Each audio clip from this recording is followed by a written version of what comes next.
There are a lot of strange stories on the internet. Most of them fall apart if you stare at them long enough. But this one didn't. In January of 2012, a single image appeared online. No explanation, no author. Just a promise that only a few would make it through. What followed pulled thousands of smart, capable people into months of sleepless nights, real-world searches, and quiet psychological strain. And the unsettling part isn't that the puzzle was hard. It's that once you understand what it was actually doing, you realize it was never really meant to be solved by anyone. Hey, I'm Eduardo. This is Impostery. On this channel, we take true stories that sound impossible and we explain what was actually happening inside real people in real systems when something stopped making sense. If you came here expecting secret societies or something supernatural, stay with me. What makes this story interesting is how something that looked mysterious turned out to be very precise human filter. At first, it looks like nothing, just another image on another thread, buried under jokes and noise and the endless scroll that makes 2 a.m. feel like a second time zone. A dark room, monitor glow, the air is stale and warm from the laptop vent, with that faint smell of heated dust. You've smelled it before. Somewhere nearby, a cheap fan rattles once per rotation like a metronome. They can't quite keep time. Your eyes sting from staring too long, and you promise yourself you'll close the tab after one more refresh. January 4th, 2012. The post is simple, almost rude in how calm it is. A black image, white text, a cicada emblem, sharp, symmetrical, the kind of logo that looks like it belongs on a sealed envelope. Hello, we are looking for a highly intelligent individual. To find them, we have devised a test. There's a message hidden in the image. Find it, and it will lead you on the road to finding us. We look forward to meeting the few that will make it all the way through. Good luck. Signed, 3301. The first reaction is what the internet always does to anything unfamiliar. It laughs. Somewhere in that first hour, a solver does a tiny thing that tells you everything. They close the curtains, not for privacy from a government agency, not yet, but because the outside world feels distracting like the sunlight leaking into a dark room. Another solver puts headphones on with no music, just to make the room feel sealed. Someone else opens a notebook and writes 3301 on top of the page in block letters as if naming it gives them leverage. You can feel the split forming. On one side, people who want a quick answer so they can brag. On the other side are people who want the path, the sequence, the feeling of lock turning. The second group is quieter, but they move faster because they are not performing. They're building. Someone replies with a meme. Someone else types in, haha, nice try FBI, and hits send like it settles it. Another person says it's an art project. Another says it's a scam. But a smaller group doesn't laugh. They lean forward because the line, there is a message hidden in the image, is not a story. It's an invitation to touch the machine itself. Not the text on the screen, the file, the bones, the teeth. A person saves the image. A person opens it in an editor. A person checks the metadata first because that's what you do when you've been around computers long enough to know that files always talk. Timestamps, compression signatures, color profiles, nothing obvious, so they dig deeper. They run the image through a tool that looks for Steganography, data hidden inside pixels. The screen fills with an output that looks like static turned into math. Hex values, byte offsets, blocks of nothing, then a crack. A string where there shouldn't be a string, letters inside the noise. It's a kind of moment that makes your stomach tighten. Not because you're afraid, but because you've just proven there's a mind on the other side. Not a prank that says boo, a system that says follow. A hidden text points to a URL. When you type it in, your fingers feel clumsy and dry, the way they do when you've had too much caffeine, not enough water. The page loads slow, and for 2 seconds, it's dead. That's it. It was all a joke. Then the second one appears, not a flash site, just plain text, black on white, like a confession in a cheap notebook. A puzzle that does not care about your feelings, a puzzle that asks for work. Someone solves the first layer quickly. A basic cipher, the kind you lean into school if you're bored and curious. A few minutes later, the thread shifts because now it's not maybe or could be, it's happening. The next layer is harder, then different. Cicada doesn't just test one skill, it rotates the problem like a knife. Steganography becomes cryptography. Cryptography becomes literature. Literature becomes a reference you have to recognize. Recognition becomes a link you have to reconstruct. Reconstruction becomes a door that only opens if you bring the right key. And the key is never announced. You have to earn it. That's when the first real change happens inside the solvers. The thing you can't see in a timeline. They stop scrolling like spectators. They start moving like operators. The room around them fades. The fan is still rattling, but now it's background. The taste in their mouth changes, metallic like adrenaline. Their shoulders tense up and stay that way. Their eyes dart between tabs. They begin writing things down by hand because some parts of the brain trust paper more than pixels. By hour 6, there are hundreds of people trying. By hour 24, there are thousands. By hour 48, most are gone. Not because they're stupid, but because real life is a bigger puzzle than a cipher. Work at 8 a.m., kids waking up, a partner asking why you're still awake, a headache that feels like a light band, a phone battery dying at the wrong moment. Bills, sleep. Cicada does not offer sympathy. Cicada offers the next step. And the next step arrives with a quiet brutality. A countdown timer, digits on a screen, no context, just time falling. People take screenshots like it's evidence at a crime scene. They argue about what happens at 0. They speculate. They prepare tools. They build private chats because the thread is too loud. When the timer hits 0, the page changes. A set of coordinates appears, latitude, longitude, numbers that do not belong in an internet joke. The coordinates are not one place, not 2. It's a list. The list is the moment the story leaves the screen. A solver drops the coordinates into a map. Pins appear across the world like a rash. United States, France, Poland, Japan, Australia, and more. Now, you can feel the temperature in the room change, even if the thermostat hasn't moved, because an online puzzle is safe. An online puzzle can be closed, but a puzzle with real locations is different. It implies logistics, printing, travel, coordination. It implies money. It implies planning. It implies a group. The thread explodes. People argue about whether it's fake. People post their city and ask if anyone can go.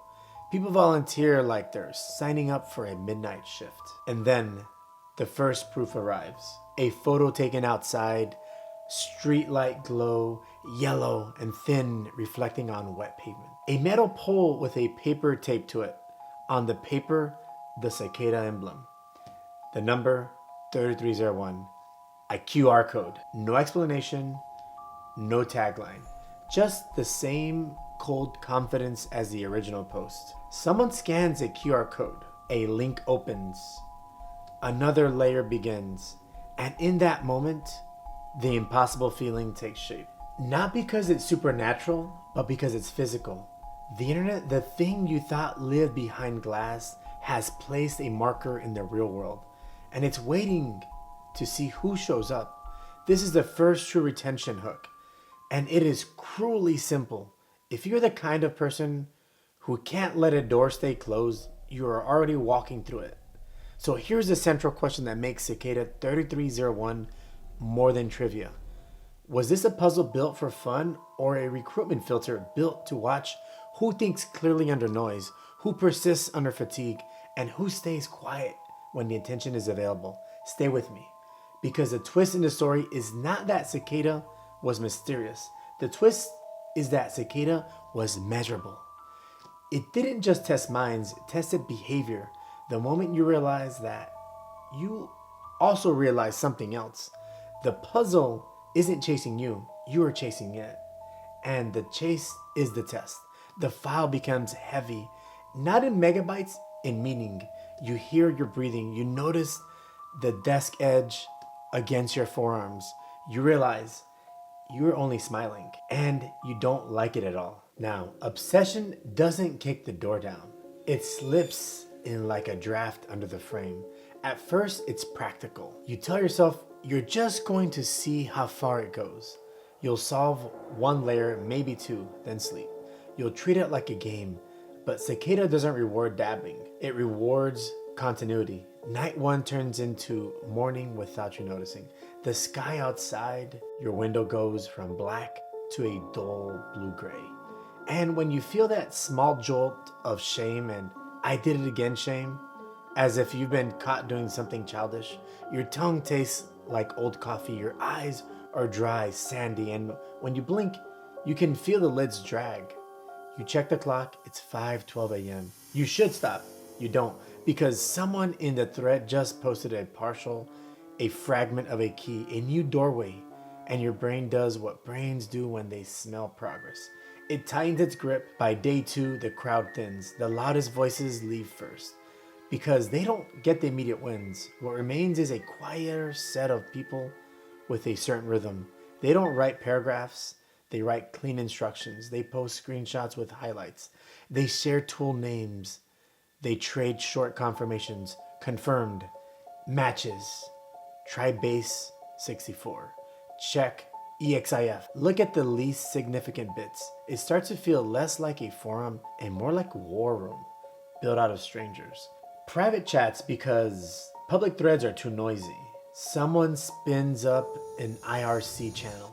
Someone else creates a paste bin for notes. A third person starts a shared doc with columns and timestamps. It's messy, but it's alive, and the mess is part of the filter. This is where the people story begins to bite, because anonymity doesn't remove ego, it rearranges it. It's a normal room. Status comes from title, age, clothing, voice. Online status comes from output. If you produce, you rise. If you talk and produce nothing, you get ignored. That's intoxicating for some people and brutal for others. A user with a silly handle posts a breakthrough at 2:48 a.m. and suddenly everyone treats him like a commander. A different user, older, more careful, tries to slow the group down, says we should verify, and gets snapped at. The room chooses speed over caution because speed feels like winning. Then the first fracture. A solver posts a clue and refuses to share the method. They want credit, or leverage, or safety. No one can tell which because no one has a face. Accusations fly. You're hoarding. You're lying. You're Cicada. You're an imposter. The last word sticks because it touches the central fear. If this is recruiting, then the group is watching. If the group is watching, then anyone could be a plant. If anyone could be a plant, then trust becomes a liability. And yet, collaboration is required to move forward. So the teams begin to develop an immune system. They demand proofs, hashes, reproducible steps, screenshots with timestamps. They start saying things like, don't trust, verify. Not as philosophy, as survival. Sleep breaks next. People brag about staying awake, then stop bragging when they realize it's not cute anymore. Someone types, I haven't slept in 30 hours. And the response is not applause, it's silence. Because everyone else is in the same shape. A participant in one time zone watches another participant in a different time zone take over like it's a relay runner. The puzzle never sleeps, so the team doesn't either. Progress becomes a 24/7 operation. And that means some people start living in two timelines at once. Their real one and the Cicada one. In the real timeline, they miss class. They miss shifts. They ignore calls. They stop replying to friends. In the Cicada timeline, they become essential. That contrast is dangerous because it feels good to matter. A person who feels invisible at work suddenly has a role. The group needs them for the next layer. The brain lights up every time their message gets a fast response. They feel useful, they feel seen, even though no one can see them.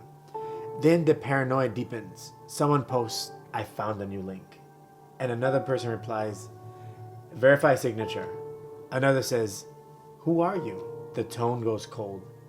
People start using VPNs, they start rotating accounts, they start scrubbing metadata from screenshots before posting them.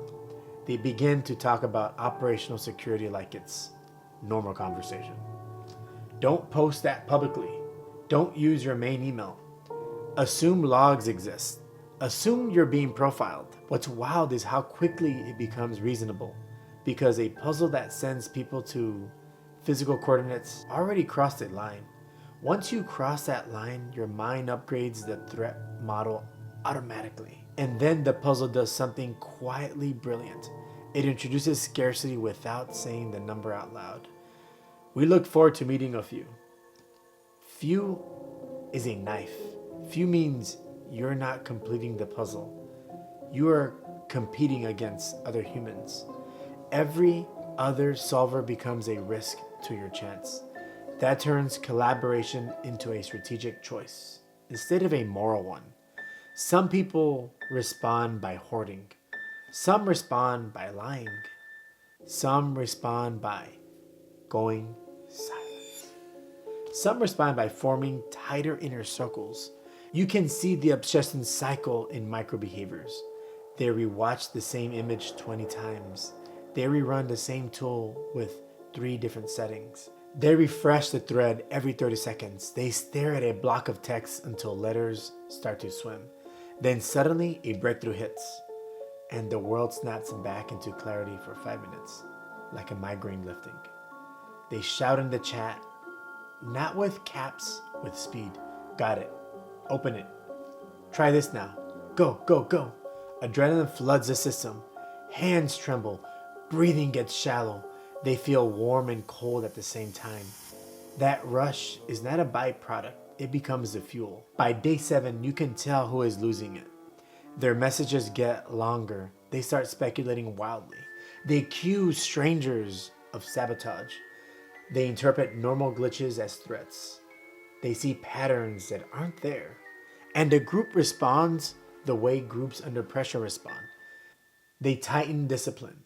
They kick people out. They demand proofs. They reduce chatter. The culture hardens. This is where Cicada stops being a puzzle and becomes a behavioral lab, because the surface task is decoding. The real task is operating under stress without breaking. And it is here that the first true twist lands. Not the big one, the first one. You realize the puzzle is training you, not in a classroom way, in a conditioning way. It is teaching you to verify, to be discreet, to collaborate efficiently, to tolerate uncertainty, and to keep going without applause. It is also teaching you something darker, that your life can be rearranged by a single well-designed incentive. In the kitchen, the refrigerator hums, and you realize you haven't eaten anything in 14 hours.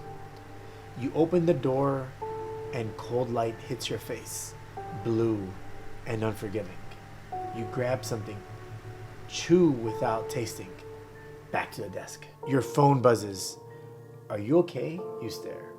Then flip it face down. The screen goes dark.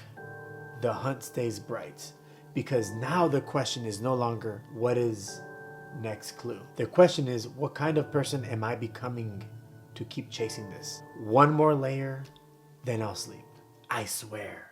At some point, the puzzle stops feeling like a thing you're solving and starts feeling like a thing that is solving you. It happens quietly. There's no announcement that you have crossed a threshold. No message that says you are now being evaluated. But behavior begins to matter more than answers. And the people who sense that shift first are the ones who last the longest. The community is smaller now. Not because Cicada removed anyone, but because the system let the gravity do the work. People with limited time fell away. People who needed praise fell away. People who panicked under uncertainty, well, they fell away too. What remains is not a crowd, it's residue. The pace slows, but the pressure increases. Clues become less about decoding and more about interpretation. Text references older texts, old poems, philosophical fragments, material that can't be brute forced, material that requires patience, context, and restraint. This is where impatience becomes fatal. A solver rushes an interpretation and posts it publicly. It's wrong. Worse, it's loud.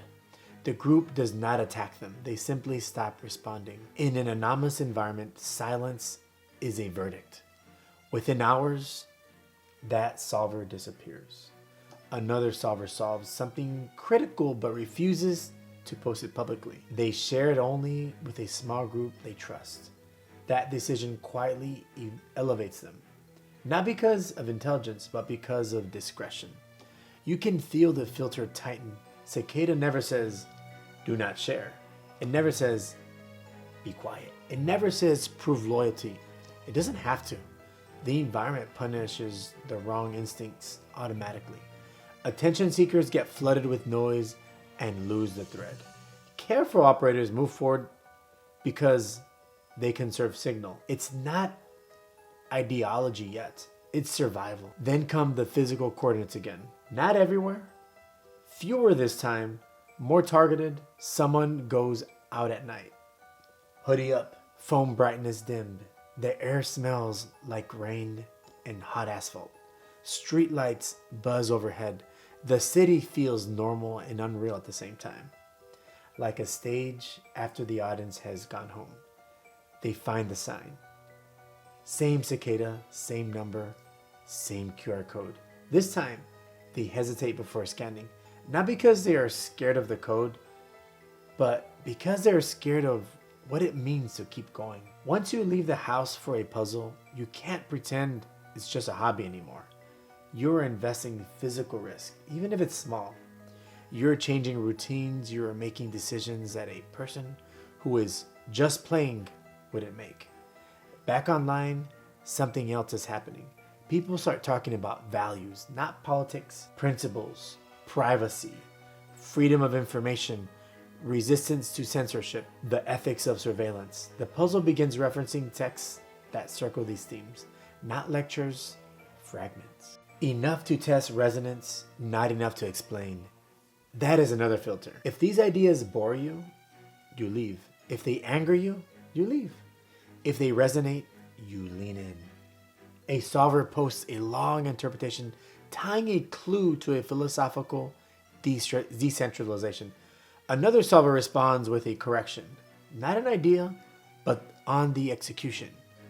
Too much ego in the explanation. That critique lands harder than an insult. Because ego is becoming dangerous. The more the puzzle progresses, the clearer it becomes that visibility is a liability. Solvers who brag get targeted by trolls, drowned in misinformation. Solvers who stay quiet progress faster because their mental bandwidth is intact. People begin to adapt operational habits without being told. They stop using main accounts. They stop posting screenshots without stripping metadata. They stop narrating progress. They stop asking for validation. The group doesn't say, this is a rule. The group just enforces it through outcomes. And then the warnings begin. Unsigned messages appear claiming to be Cicada. Fake puzzles, fake clues, fake accounts, promising shortcuts. Some solvers fall for them and waste days. Others catch the mistake instantly. The difference is cryptographic discipline. Cicada signs its real messages, always with the same cryptographic key. If you don't verify signatures, you get lost. This is not trivia. This is training. Because in the real world, trust without verification gets people compromised. Cicada is teaching that lesson the hard way. By letting careless solvers fail publicly, the paranoia isn't hysteria anymore. It's calibrated. People assume impersonation by default. They demand proof. They slow down when something feels too easy. That shift matters because now the puzzle is no longer about who is smartest. It's about who can operate under adversarial conditions without collapsing. Some solvers begin to suspect something uncomfortable. What if the puzzle isn't trying to be solved quickly? What if speed is actually a disadvantage? What if the real test is whether you can solve deliberately while everyone else rushes? The idea reframes everything. Suddenly, the gaps between clues feel intentional. The silence feels instructive. The frustration feels engineered. The puzzle isn't broken, it's tuned. And that's when the invisible filter becomes visible. Cicada isn't selecting for brilliance alone. It's selecting for restraint, for humility, for stamina, and for the ability to function without certainty or praise. A solver later describes it perfectly. It felt like being interviewed without ever being asked a question. You are always being observed, but never acknowledged. That dynamic does something to people. Some break, some harden, some adapt, and some quietly pass through. By the end of this phase, the group is tiny, not thousands, not hundreds, dozens at most. And even among them, not everyone is equal. A few names keep reappearing, not loudly, but consistently. They solve, they verify, they move on. They do not explain themselves. Those are the ones the filter has been narrowing towards since the first image was posted. And now, finally, we are ready to name the machine. At this point, the mystery has done its job. So now we stop treating Cicada 3301 like a riddle and start treating it like what it was actually is, a system. Specifically, a recruitment filter disguised as a mystery. Once you see it that way, every design choice snaps into place. Start at the beginning. Posting in a chaotic public forum is not random. It guarantees volume and noise. Any signal that survives there is already strong. That's the first gate. Attention under distraction. Hiding the first message in image data filters out everyone who can't or won't inspect beneath the surface. This is the competence gate. You don't need formal education, but you need curiosity plus execution. Escalating difficulty over days instead of minutes filters for persistence. This removes people who chase novelty instead of depth. That's endurance gate. Requiring collaboration without formal leadership exposes social behavior. Who contributes? Who dominates? Who sabotages? Who stabilizes? This is the teamwork gate. Making the puzzle public while offering no recognition weaponizes ego. People who need credit eliminate themselves. People who can work without applause move forward. That's the ego control gate. People who trust vibes fail. People who trust math survive. That's the trust gate. Introducing ideological material filters for alignment. Not ideological in political sense, but shared principles, privacy, autonomy, information freedom. That is the value gate. Finally, silence. No public winners, no validation, no explanation. Silence is the final test. If you need closure, you fail. If you need recognition, you fail. If you need certainty, well, you fail too. Only people who can operate without feedback remain. That is not an accident. That is selection.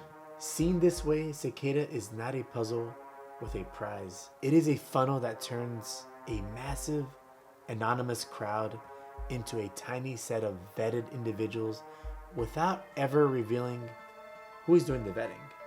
It costs almost nothing. It scales globally. It cannot be gamed with resumes. It produces behavioral proof instead of claims.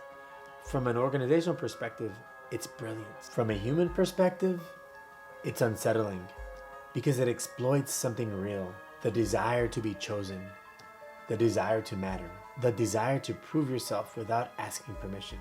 Cicada never promises a job, it never promises money, it never promises power. It only promises that few will be recognized.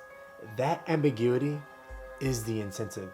People invest time, sleep, and emotional energy chasing a moving target because the system never lies. It just never explains itself. And here is the twist most people miss. The machine works even if the organization behind it disappears. Once the myth exists, it recruits itself. People chase Cicada years later not because they expect to be recruited, but because they want to know if they could be seen. The puzzle reshapes behavior long after the last real message is sent. That is why imposters appear.